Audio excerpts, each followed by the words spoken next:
we went to Vegas on last week, and I'm working on my show. I'm doing a show on Sunday, a stand-up show, and we're on the plane. David's sitting behind me, and oh my God, I couldn't believe you did this. I couldn't believe this was on the top of the list. Wow, this was top shelf, David, high end, David.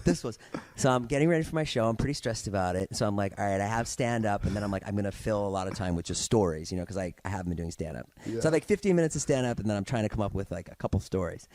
And David. Is this when you asked me about stories? Sunday at Irvine, actually, Irvine Improv. But I'm in my chair. I'm sitting there, and I'm like, I know he's stressed. I know he's like got to get a vlog, and we're on our way to Vegas, and he's stressed because he's like paid for everybody to go to Vegas or whatever.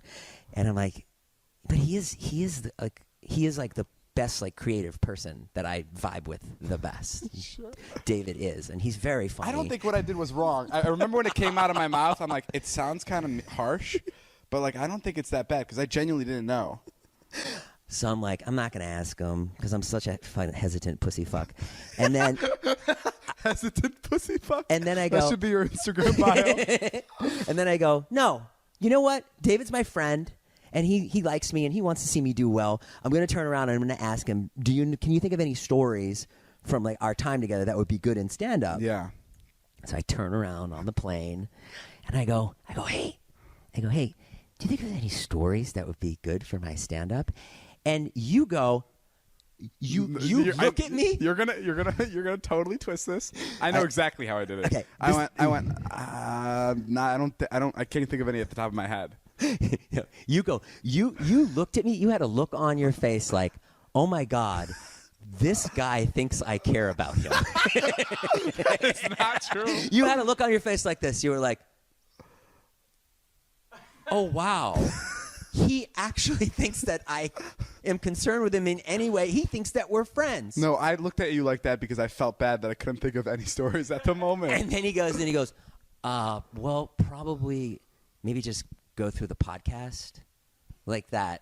And I was like, I could tell. I know because I was like, this is what I said. I can't think of any. Go through the description of all the podcasts. That's what you said. Yeah. And which is basically like, fuck you, leave me alone. Yeah. Oh, we're on the plane doing nothing. All the material I give you, all the ideas. I've given you countless ideas. I've sat on that couch, on this couch. I was stressed because Zane and Heath were fucking being loud and jeweling. And I thought we were going to get kicked off the flight. So I wanted to put my head down and pretend like I wasn't part of the group. So then when you interacted with me, I'm like, fuck, I'm being dragged into this group. Because Zane and Heath were like on this weird thing. They were like, oh, baby, I hope we don't crash. I hope we don't crash, baby. Yeah. And they were being so loud. And Heath was vaping or jeweling, which is a felony. Yeah. Like he's like, tell on me, tattletale bitch. Yeah. And I'm like, Vegas. That's what he kept saying. And so, but no, I genuinely meant go through the podcast stories. I literally just couldn't think of any stories. And what did you go through the podcast stories? I did. I came up with two. Yeah. Yeah. Yeah. Two good ones. I had Vegas and well, I shouldn't say. Go ahead.